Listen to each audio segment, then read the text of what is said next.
Hello, for those of you who are here. So I just laid down some tarp on the ground. Actually, not on the ground, but on this like deck board thing that I have that I'm gonna be using to walk on. I just put some tarp down on that, and I'm gonna use some paint to show you how to draw a different kind of labyrinth. And we'll go over the different types of labyrinths that you can use because I know a lot of people don't have the capacity to go outside right now. And so there's a lot of different ways you could do this, but I thank you guys for being here and hope that we had fun with this. I'm going to have fun with this.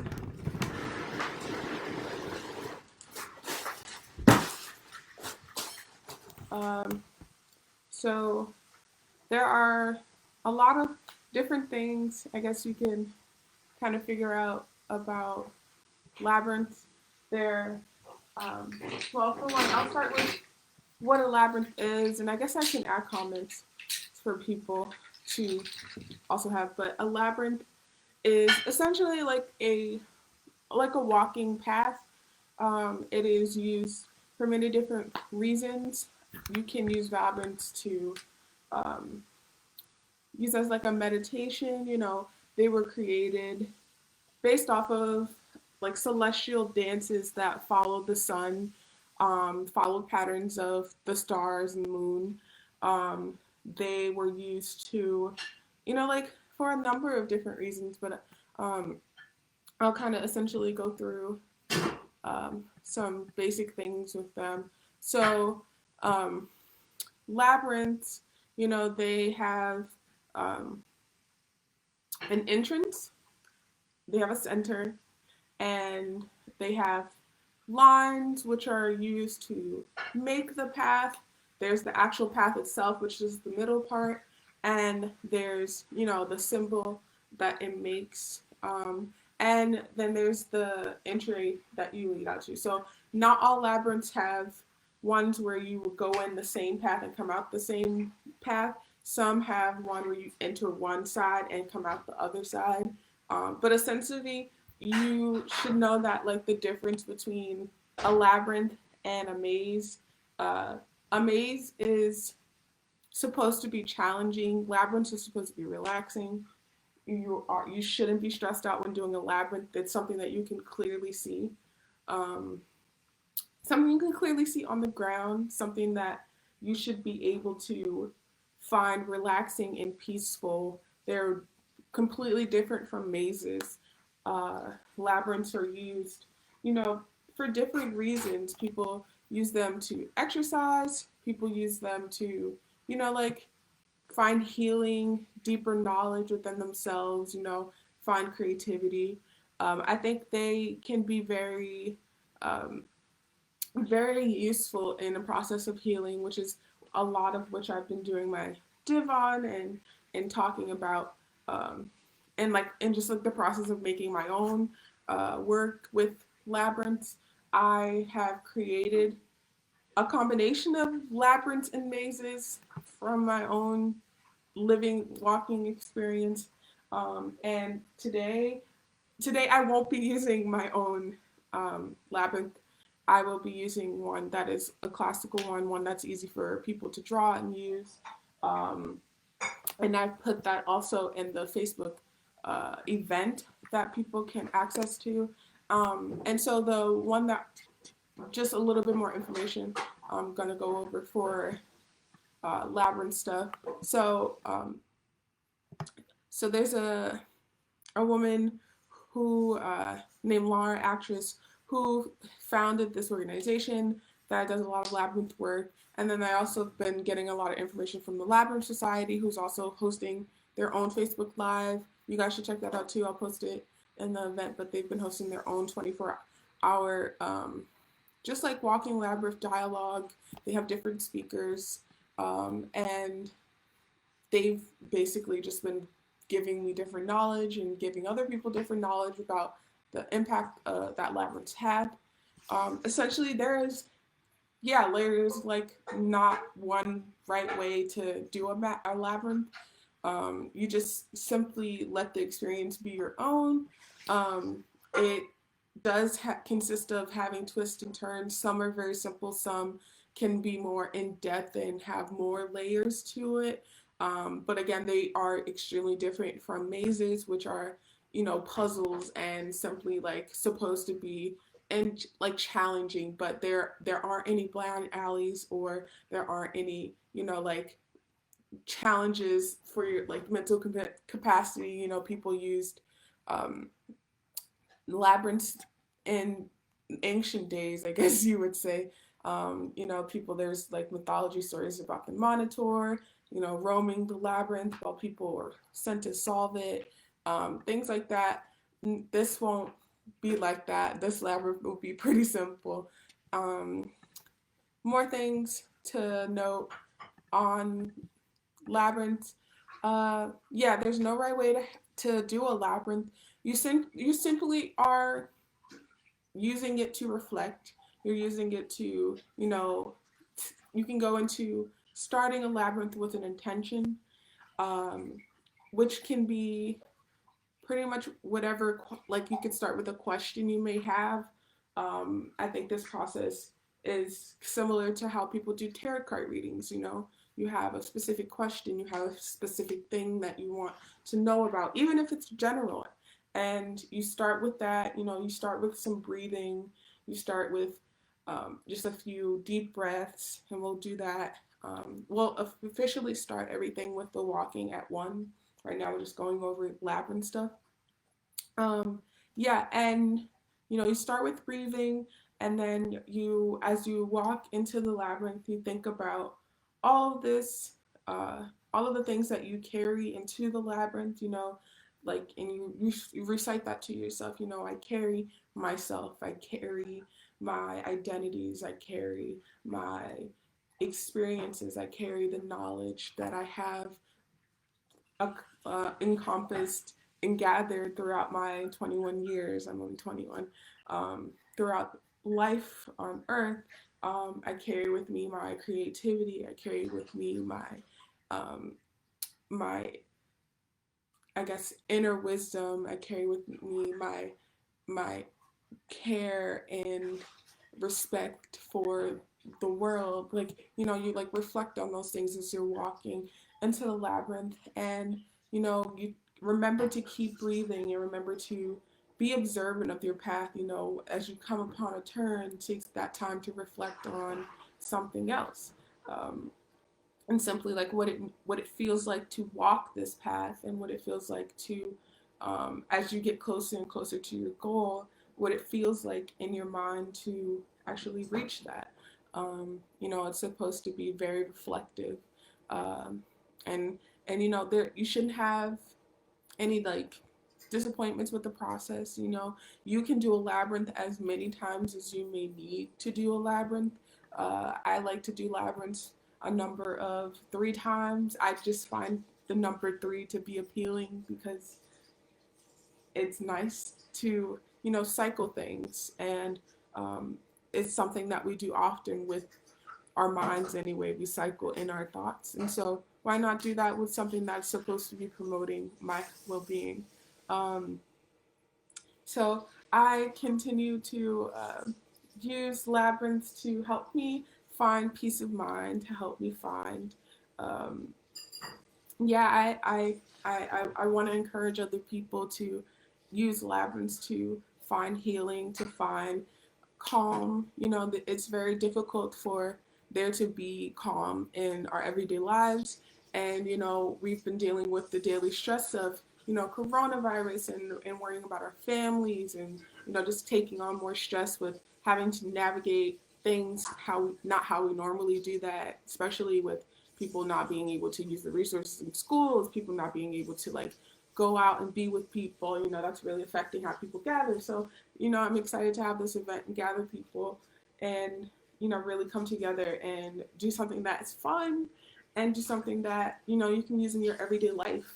Um, I don't use labyrinths every day, but I hope for it to be a practice that I can help create in communities like in nature, you know, I really want there to be more labyrinths in public spaces so that people can go to these spaces when they are having difficult times. You know, it's really great for problem solving. You know, if you're stuck with something and need to find some resolution through that.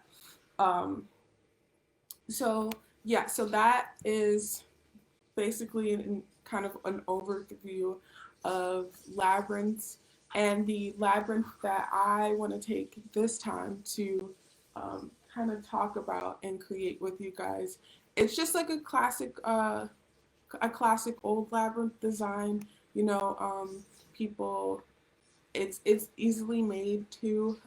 There are a lot of different types of ones that I could go over. So there's just a classic circuit one, which we're going to use today, which has it's easily made. You just make it with making a cross, a T cross, and 4 dots, and um, and I can also go. I also share my screen. Uh, so I'm just going to use this notepad to essentially show you guys how to make one. So on your page, and this is the great thing about labyrinths. You know, there are many different types. You know, people walk labyrinths. Some people like don't walk labyrinths. They use finger labyrinths, which are essentially using your finger to trace the labyrinth path and doing that as many times as you need to. Some people journal in between. Some people write in between. You know, you don't have to specifically do that. The purpose of doing some form of journaling or writing in between it is to like get out of your mind whatever chaos may be in it. You know, it's helpful to get that out as you're going through the labyrinth multiple times. No, the one we'll be using today is simple. Across and then 4 dots. So no corners, no corners, just across and 4 dots. Um, and then with these dots, what you have here, you start with this top one. You're going to take the top of this cross, connect it to your first point here. And some people, you know, like to do, you could do box. If you're not into the curve of it, you can do like, you know, just a rectangular ending. For this, I'm just going to do a circular one because it's easier for me to navigate through. But you take the top of your point and you connect it there to that first point, and you're just going to continue to do that with the next one. You're going to take this dot and connect it to the next line in your cross, and you're going to do that with the next line in your cross,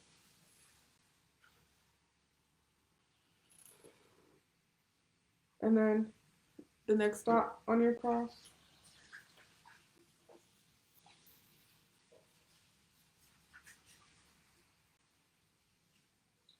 So you should have a labyrinth that has a path going in and a path meeting the center.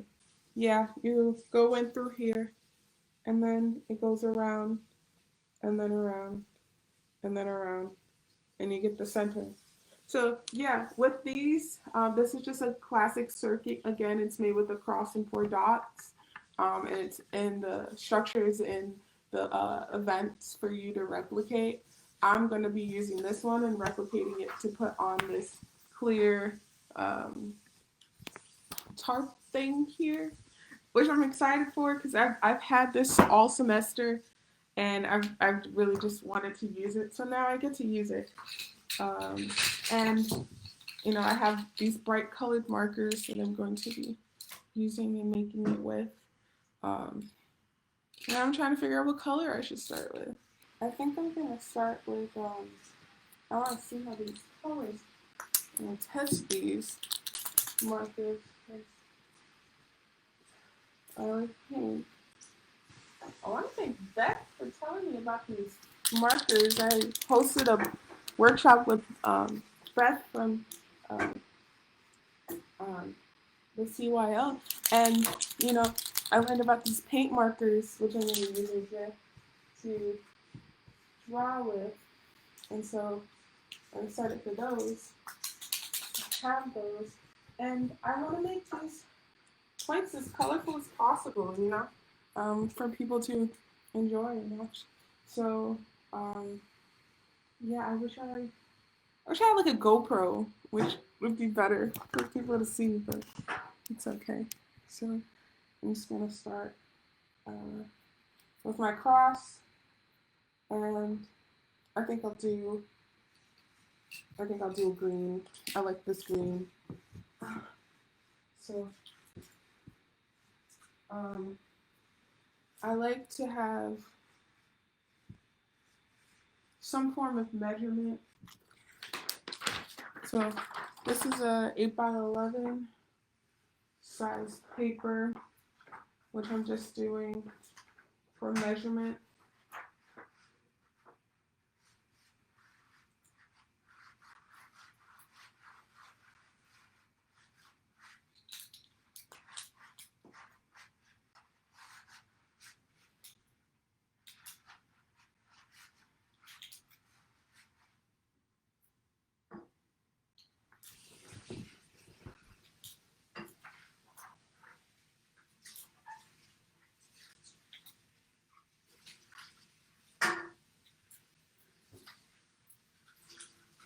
So we have almost 4 pages.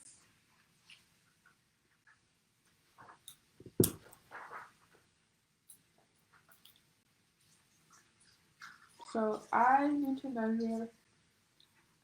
So since the circuit I'm using it as a 3-circuit, circuits basically are just determined by the number of paths you have. So in this path we have 3. So this is a 3 this circuit. That's what makes it 3. So we have 3 paths that we have to go through in order to get to our center. So I have to make sure that my feet fits into each of those paths. And just gonna step on it to make sure that I have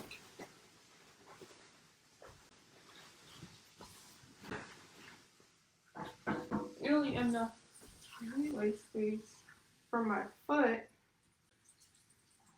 to be in each of them. Right. So I've got my cross. I hope you guys can see that cross. So we have that cross, but taking another marker, and I'm gonna start connecting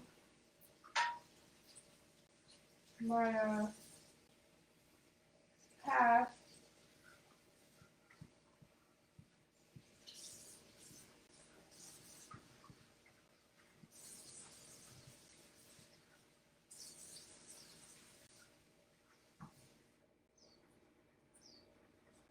And I think at this point it's just okay to get the basic path down. You don't have to worry about making it as decorative and stuff.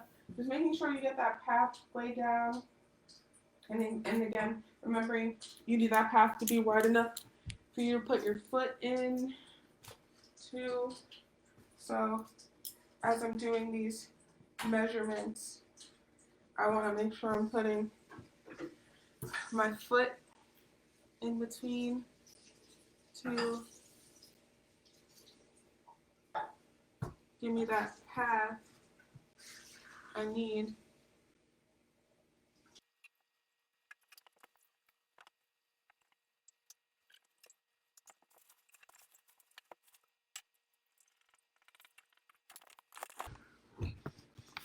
I don't know if you guys can see that, but it is coming along.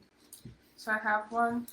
So now I'm gonna do the same thing that I did. Put my foot here so that I have enough space to walk my labyrinth, and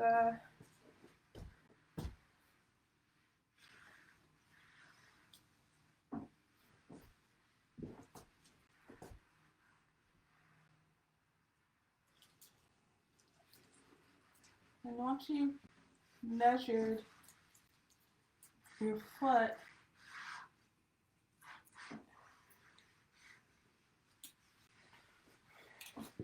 just keep doing that, you know?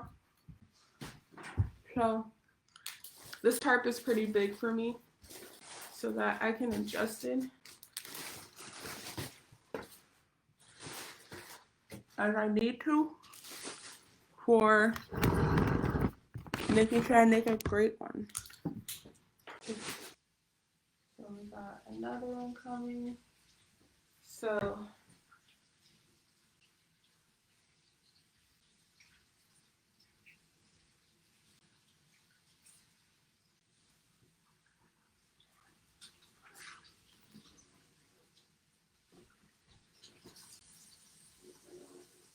and I think this one, the 3-circuit one, is good because it's small, simple to make, kind of looks like a brain, which I think is fun.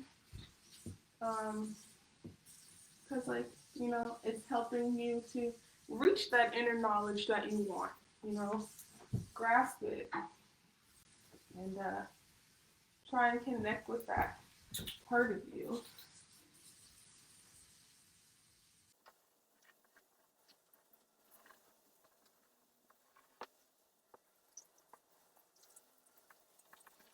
So for you, those of you at home right now, the easiest way for you to make this, I guess, would be, you know, you can use, if you can, like, find some rocks, you can make this with uh, toothpicks, you can make this with matches, you can make this with pencils, pens. If you have, like, a lot of pencils and pens, you can get those and start making, you can make, like, a rectangular one of these, or you could use, like, one of the rectangular labyrinths that I put up in the page, uh, and, you know, like, yeah, like, and make it however big you want it to be, but remember, you need it to be big enough to step into. So I'm about to be on my last line, and then once I'm done, I'm gonna cut it out, and then start the process of talking about how to walk together.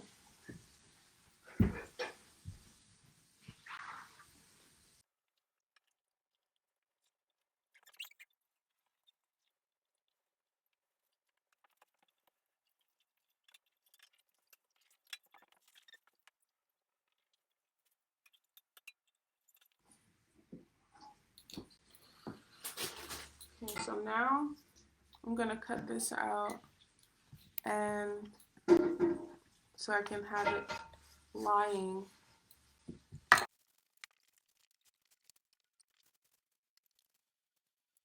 So those of you who are just joined, I'm cutting out the labyrinth that I just drew.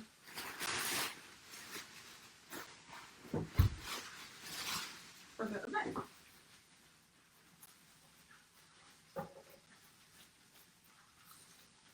And, you know, this is my first time hosting an event surrounding Labyrinth. It's also my first time making one on, like, this type of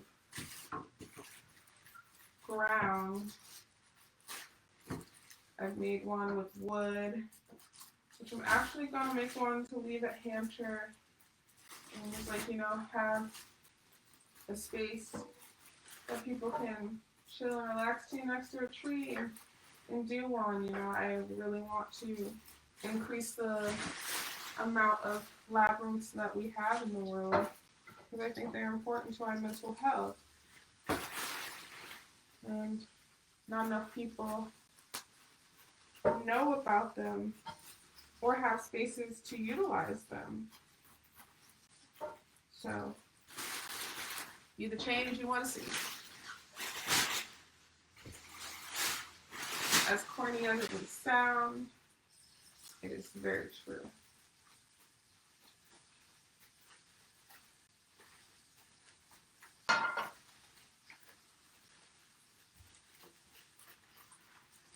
This I'm trying to keep track of time. Okay, 30 minutes. So in this event, we're going to be walking at one together, and that's just simply what it means. Walking, you know, keeping in mind that, you know, this experience is to create harmony and peace around the world, and that many people are doing this around the world. But, you know, it is in honor of the creation of Labyrinth and what they do for us spiritually, mentally, and physically. And, yeah. So, I have more Labyrinth, which I'm also going to take down. Check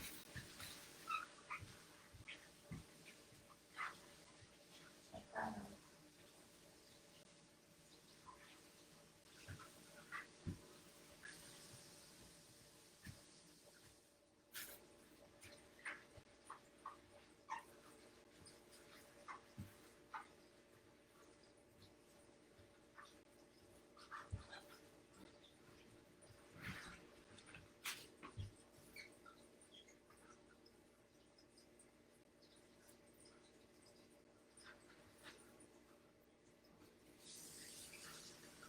Mine is going to be a little bit crooked. That's alright. So I'm using, this is like mounting tape, but anything floats. I'm just going to be using it different points around the labyrinth. Just stick it down and make sure it doesn't move.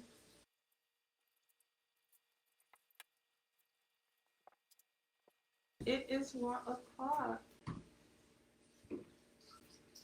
So I like to begin, well, technically I'm doing this kind of right now, but, you know, I like to begin my process of walking through the labyrinth around it first, you know, to like ground myself around the space that I'm about to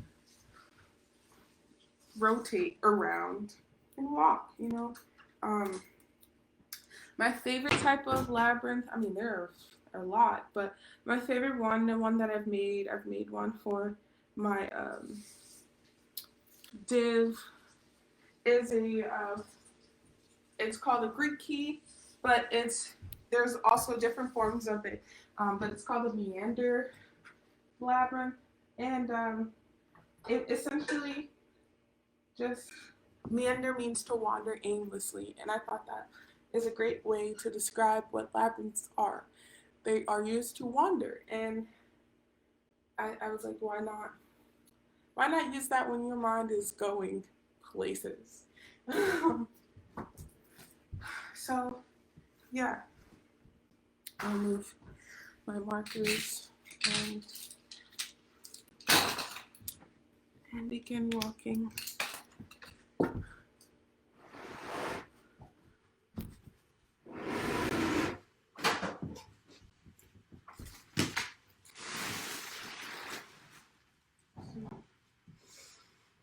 And as I'm walking around it, I take a few deep breaths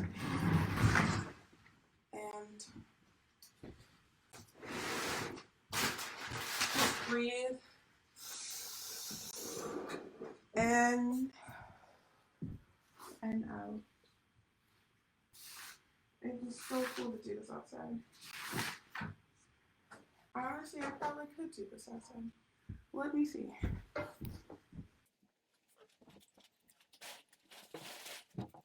It's very sunny out here, y'all. So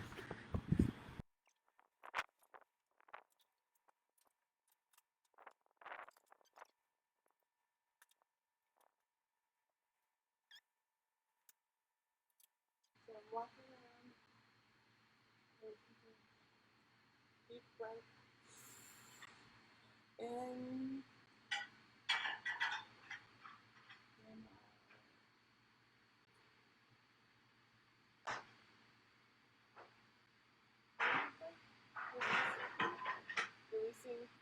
everything that weighs me down. When I walk into this labyrinth, I just want to focus on my breathing.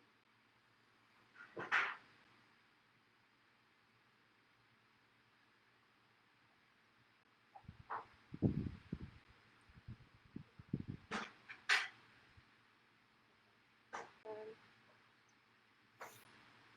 you walk, you just focusing on my breathing.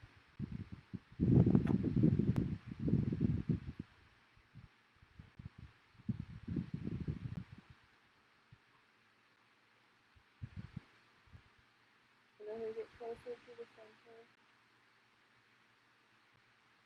and just relaxing and focusing on my breathing. And I'm thinking about the harmony that is happening around the world as I reach my center.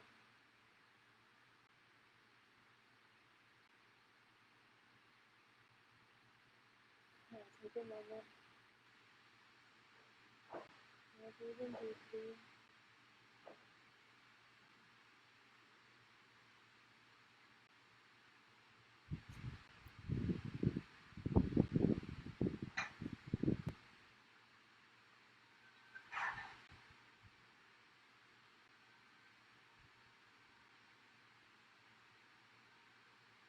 And I follow my path out.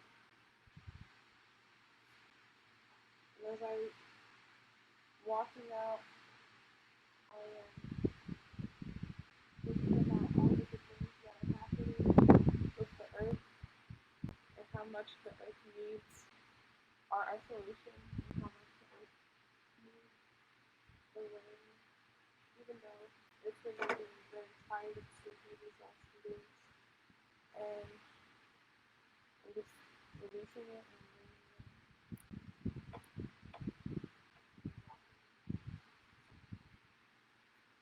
As I reach the exit point of my path, I give gratitude to this labyrinth for letting me use it. And I walk around my path again, and I breathe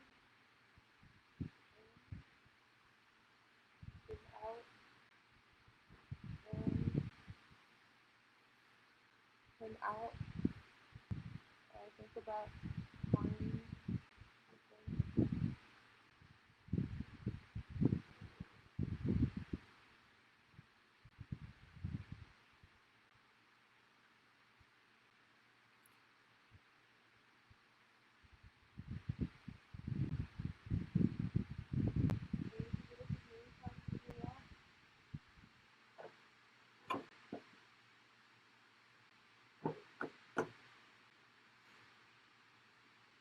I walk it again.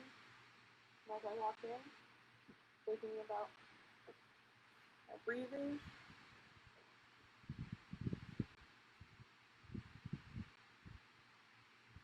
thinking about the harmony and peace that is being made around the world.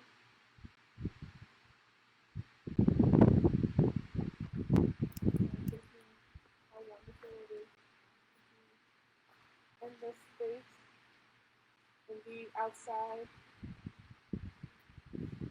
and thinking about how good and grateful I am to have this time in isolation to take care of myself and better myself and enhance my practices, which will help other people. And as I reach my center, I take a deep breath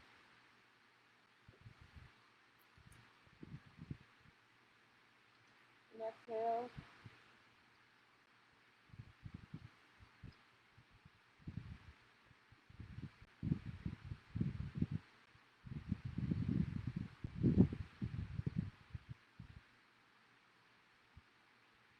And as I'm thinking about that, how much peace and harmony, I take my path and I'm walking it back.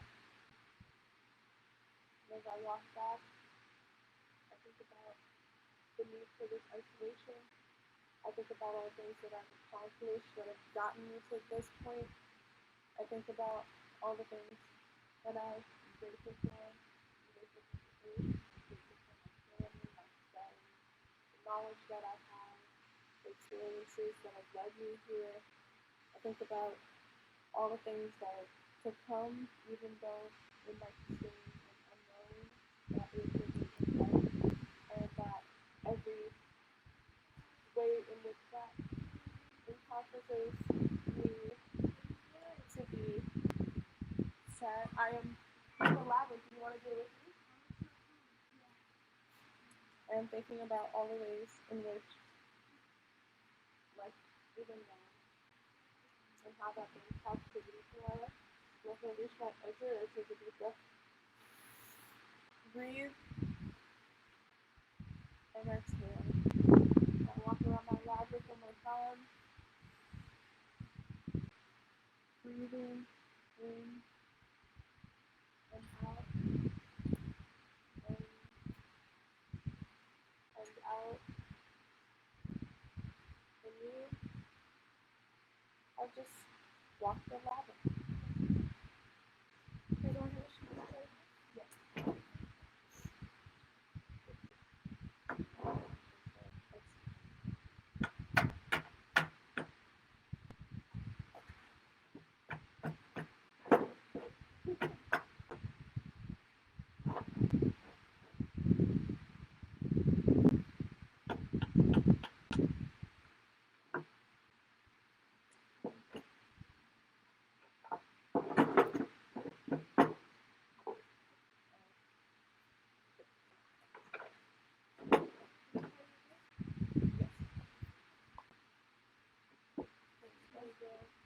So as I walk around here, walk around in a circle, breathe,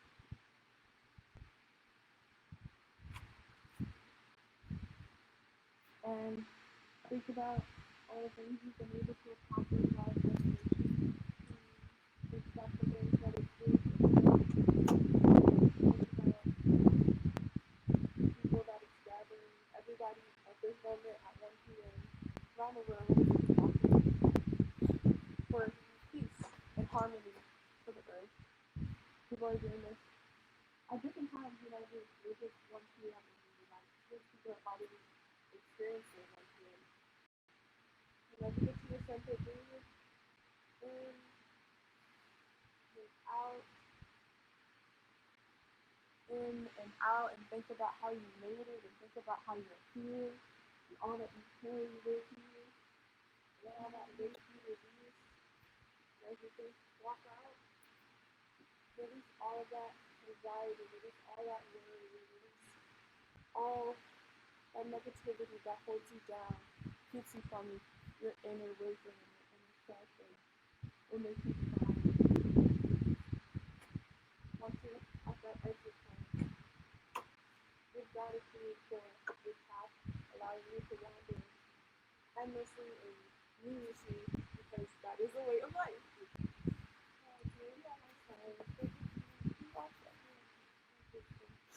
I guess I'm telling you that. No, but you can collaborate. And I hope you guys are walking at home. This is the basic of it. And yeah. Thank you, baby. You're awesome.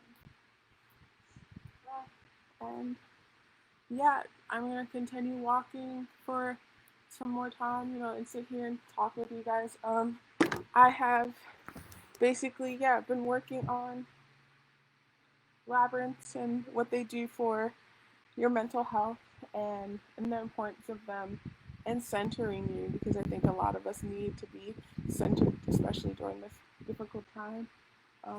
And I really appreciate all that I've learned so far in my journey with Labyrinth. Um, I've been definitely developing and challenging myself to learn all that I can about them. And, we all have a labyrinth in us. There's a lot of wisdom surrounding labyrinths and what they encompass, and I'm gonna read some more stuff to you about it. So labyrinths go back as far as 4,000 years.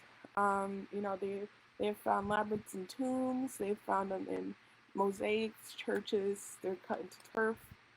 And yeah, so the oldest one is the Seventh Circuit Classic Labyrinth. I don't think the Three Circuit one was developed until like a few decades later.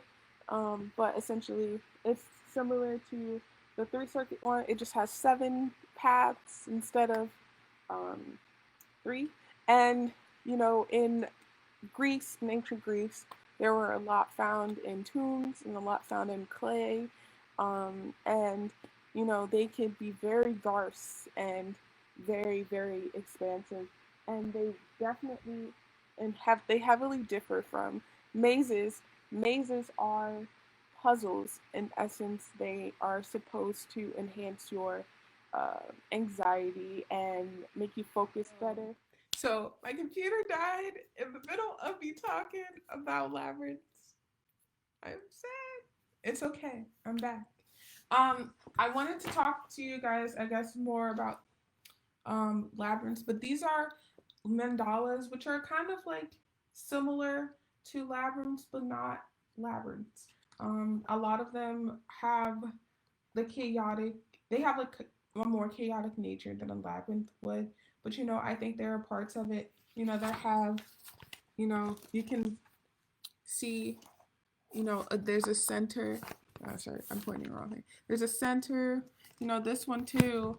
There's a center. There's paths. It has lines, and each has different pathways you can go through. But I really love learning about labyrinths and the different kinds there are, because they're just so therapeutic to even just like trace with your fingers. They're therapeutic to walk. They're therapeutic to read about. There are different ways that you can do it. Like there's not a right way to walk or do a labyrinth. There are fingering labyrinths. You can there are even like coloring pages of labyrinths, and I think that's like wonderful. I think these these the things that labyrinths represent for us, like we are all searching for some form of divine within ourselves, within the world, and I was really attracted to labyrinths just because of the process of walking.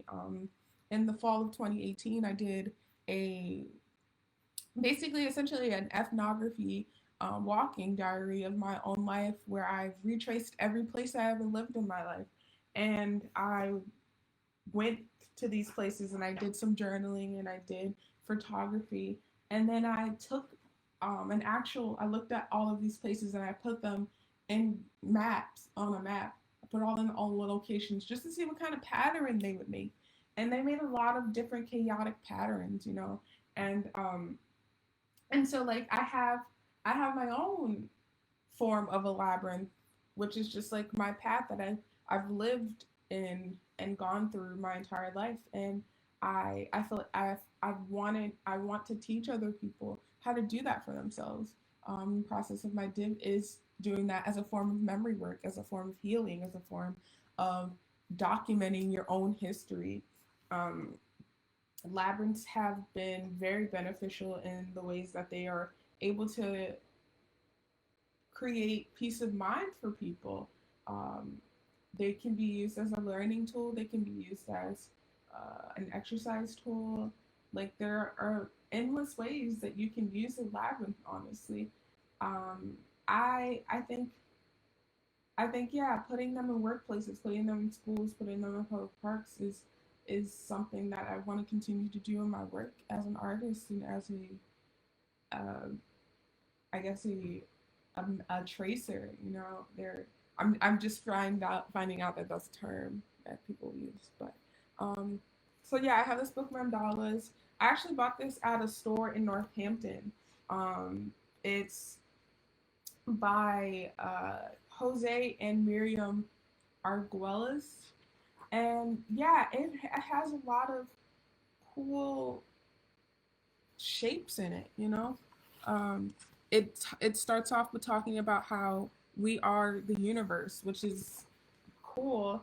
Um, and it talks about how, we consist of all of these structural processes, and we grow and transform with these processes, with a structure, and the wisdom that we can encompass is limitless, and I think that's a beautiful thing. We all have a center of us that could be, for some people, the heart. That could be, some people, chakras. That could be, that could be many things for you. We all have a type of symmetry to us. How our body is made up. There's no right way to have a body. There's something else that I've come to um, learn about this entire process of doing div. And before doing div, I went to an event this semester where there was a woman who hosted an event on there not being a right way to have a body, and I thought that was very powerful because she used puppetry to tell her story. And we all have different points in our bodies that affect us. There's some people do, I forget what it's called, where like they put like needle points and do the whole needle acupuncture. I think that's what it's called. But essentially, like thinking about a labyrinth as sort of like this, where we all have points in our bodies. We all have a center. We all have a symmetry to us, and I think having that and being able to walk that is very centering when you feel like you are in a state where you don't get to feel peace of mind, where you don't get to feel centered, where you don't get to feel safe. And I think those are able to help you with that. It's able to help you problem solve and come to take in all the things that you've been dealing with and release them. We don't practice deep breathing as often as we should. We don't practice, you know, centering ourselves as often as we should. We're so consumed with the anxieties of the world and consumed with all of the problems and all of the troubles and all the worries that we forget to take a deep breath. And I think labyrinths help us to do that. And so that's why I'm really excited to have and celebrate World Labyrinth Day with people in the world, because it's my first celebration of World Labyrinth Day. And I'm glad that I can have this be a part of my div and share this with other people. Um, just going through this book.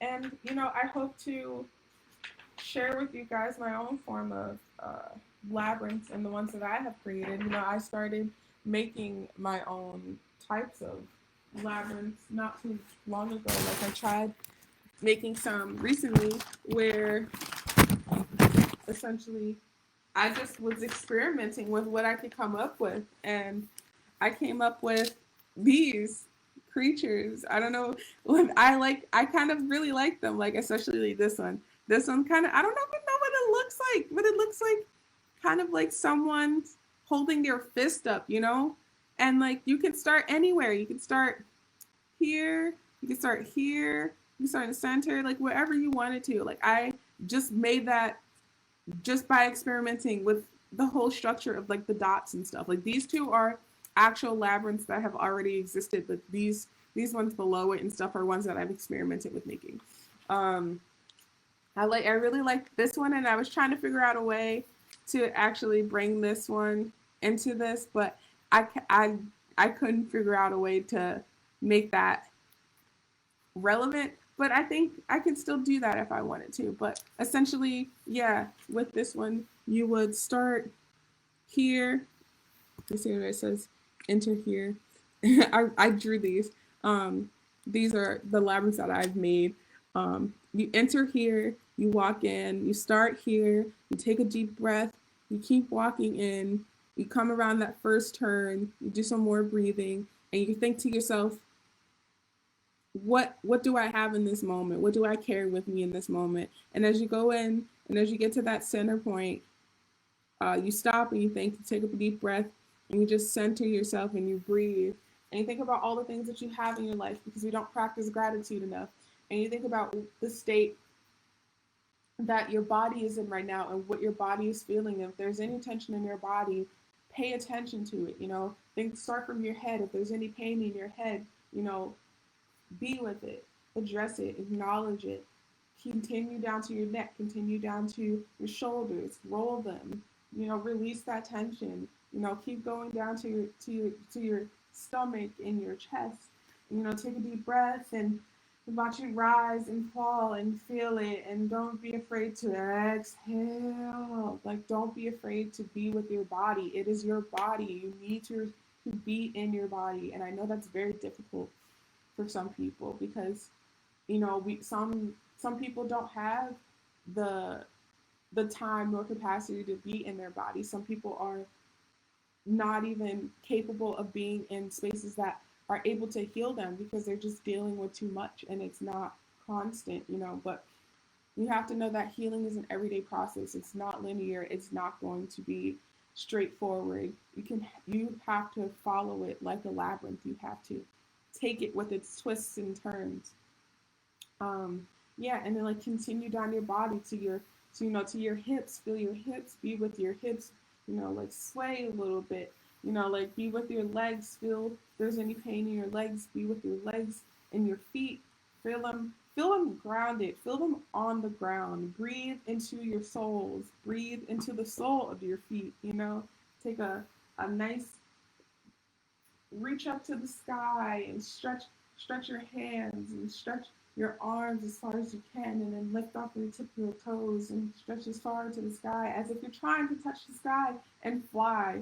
Honestly, if people tried to fly more, I think we could get a lot of places. That's just a funny thing. Um, but like, yeah, labyrinths really help to make me feel more at peace with my body. I feel more like the path that I am on. It may not be one that I understand, but I must continue to go along with the flow of it and wander aimlessly.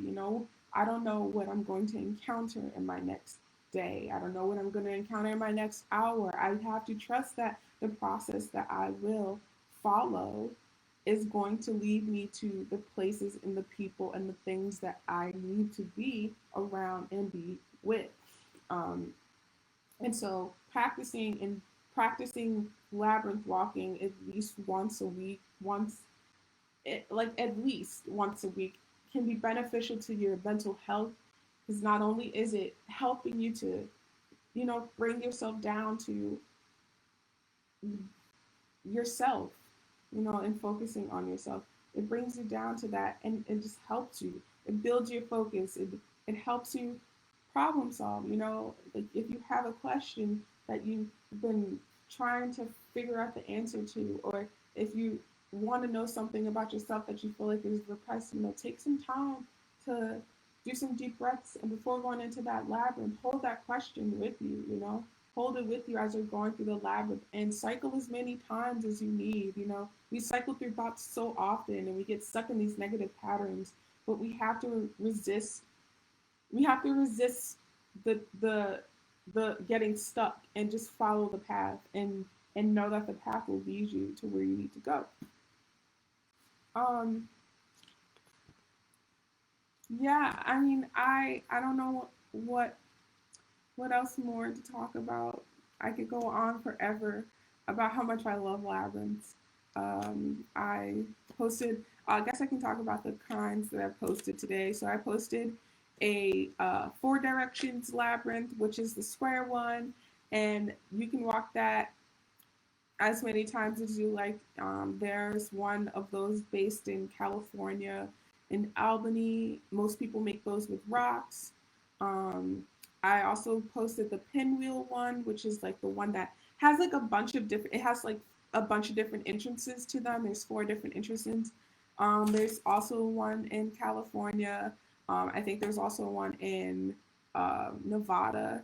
Hopefully one day that I can actually go. I tried to find one while I was in Amherst, but I think one of them got closed down because it wasn't being upkept as much, and I think the other one was too far away. So I can only do. I don't have a car here. It's okay. So I posted those two. I also posted a couple links for you to follow to go and just be with this. There's also the Vesica Triangle, which if you watched Charm before, you could recognize that one. It's like overlapping triangles. It's also a form of math, uh, math labyrinth stuff, which is encompassed under like sacred geometry. I've recently been learning about sacred geometry, which I think is actually pretty wild because it's based off of like the planet symmetry, and it's based off of the like it's based off of the wisdom of planets, and each planet has a specific point that allows them to cross and make different patterns. But I learned about it a little bit today, when I was talking. I was a part of the Labyrinth Society's 24-hour walking labyrinth event. I've just been staying on that because I was up at night watching it. And it's still happening. So you guys can go to the Labyrinth Society's page and you can actually join their labyrinth event. And you can actually rewind all the way back to when it first started and see all the presenters that have been happening so far. But there was a few points from that presentation that I'd actually like to share with you because I thought they were pretty helpful in helping me to like learn more about labyrinths. So we all know that they start from a cross and four dots, or at least from the one that we've done, which is the three circuit one. And on the numerology from sacred geometry, there are these things called magic squares, where each corner has even numbers, and then the center cross are odd numbers, and they all sum up to 15. And it's wild. I'll also post these on the page, the event page, but people are attracted to them because of their charm and their mystery. And they have a lot, yeah, and most of them follow planets, which all range, like they get bigger depending on the planet. Like Neptune's is like this, Pluto's is like huge. Like so the it makes me think about the capacity to have how big labyrinths get. They can be very huge. Um, and, I think some people might find labyrinths to be intimidating. And I feel like I would rather walk a labyrinth than try and figure out a maze, because a maze is, I think a maze is much better to do on paper than it is to try and walk. Um, and you don't People confuse labyrinths and mazes. Again, they're not the same. Labyrinths have an easy target. You know where you're going. You know where your center is. You can come out at any time. Mazes, on the other hand, can have a whole bunch of complicated twists and turns and challenges in between. Whereas like labyrinths don't have all that. You're walking right in and you're walking right out. So I'll share those points with you. Just gonna go to them on my computer and find them. So yeah, as I was watching the Labyrinth event on the screen, because I joined it, there was a talk about the symbolism and form of labyrinths. So it said this, and this is from A Beginner Guide to Constructing a Universe, the Mathematical Archetypes of Nature and Science, and it's by Michael Schneider. Came out in 1951. It talks about the magic squares and the numerology of that. But there's a quote in it on page like, what is it, 14, no, 56. And it says the labyrinth has a double function in the sense that it permits or forbids, as the case may be, access to a certain place which into not everyone must be allowed to penetrate indiscriminately. Only those who are qualified will be able to pass through it to the end, while others will be prevented from entering or go astray along the path. It is immediately obvious that a selection is involved here, which is closely related to initiation.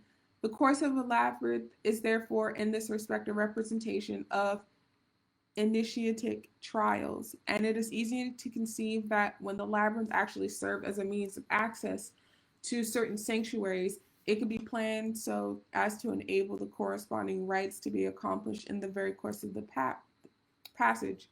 Also involved is the idea of travel in the sense in which it is comparable to the trials of themselves, as still is masonry, for example, where each of the symbolic trials is designated as a journey.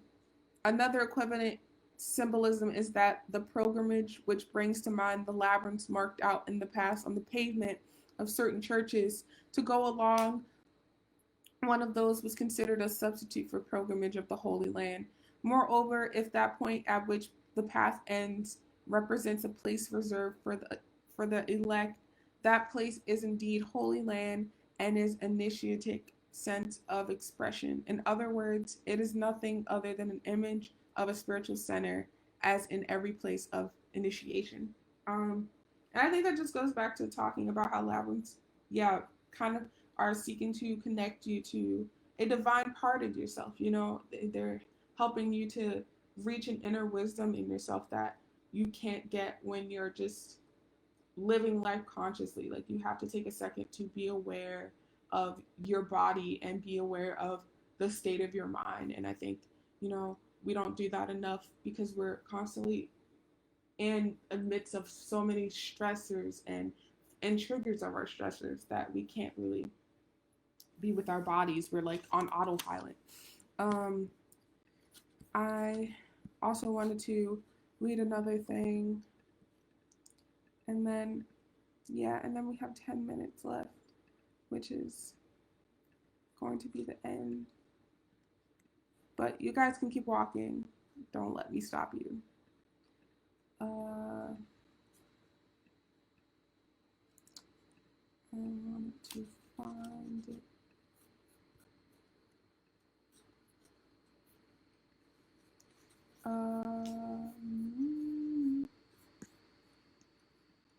So I had put on the event website a bunch of tips for walking while you're doing that. There are a bunch of different things you can consider while walking. So, as I've said before, there's no right way to walk a labyrinth. These are just considerations. So, as you're preparing for your walk, you know, do whatever is helpful to help you quiet your mind. If that is taking all the things that you are thinking of at that time and actually saying them out loud, definitely do that. If saying a prayer before you go into the labyrinth is helpful, do that. Reciting a quote to yourself, you know, reciting things you know about yourself or affirmed. And I did that at the beginning of my process of making the labyrinth. I think all of those things are helpful. I like to do my labyrinths with just socks on. I don't like to have shoes on, so that's also something that you can think about because, like, whatever helps you to connect better with the labyrinth, I think will help you process it more efficiently. I think finding your own pace is also something that people worry about doing. You know, you can walk a labyrinth very slow, you can walk a labyrinth very fast. It's up to you. It's up to your own rhythm and your own pace. And I don't think you should expect there to be a certain way to do that. You really are just trying to find your own rhythm, and that's hard to do. But you know, the slowness of it is very helpful for helping you to calm your mind and quiet your mind. The fast pace of it can do many things too if you're cycling it multiple times as well. You know, just walking in a circle aimlessly can be very evocative of movement and rhythm, and I think that's always good. Um, Thinking about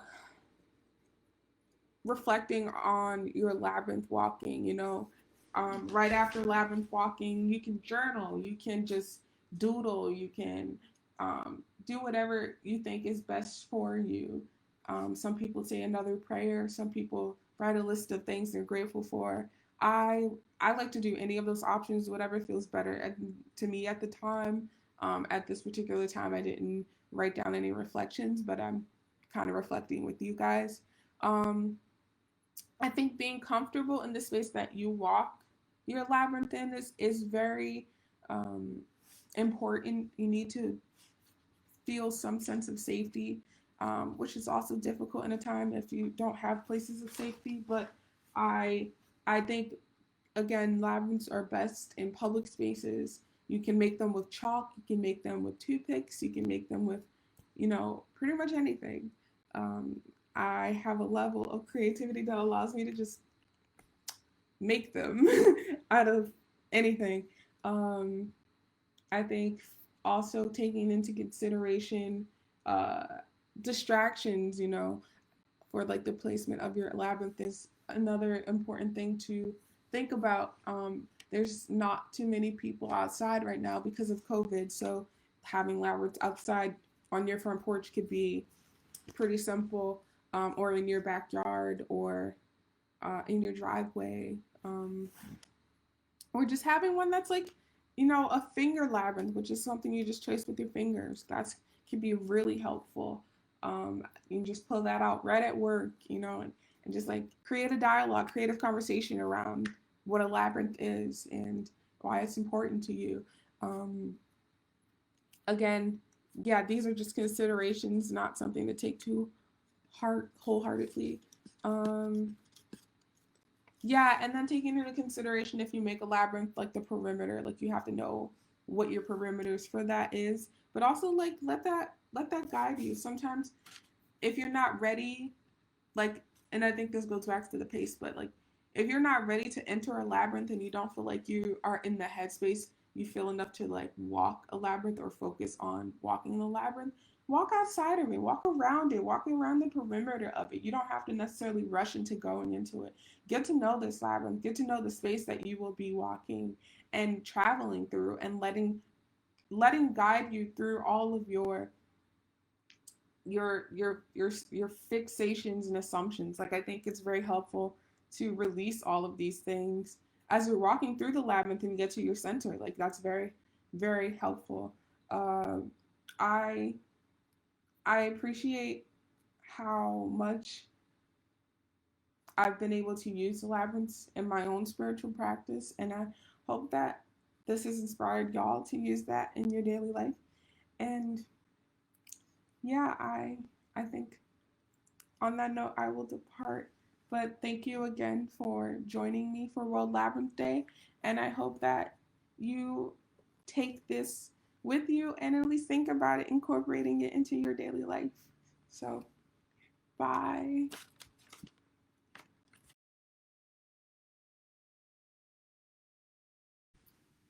Putting on socks because I am cold. And since we're going to be doing walking, you gotta have proper foot equipment. um, I hope the bee just did not go into my house. Okay, should probably close my door. And where each corner has, sorry, bugs. Where each corner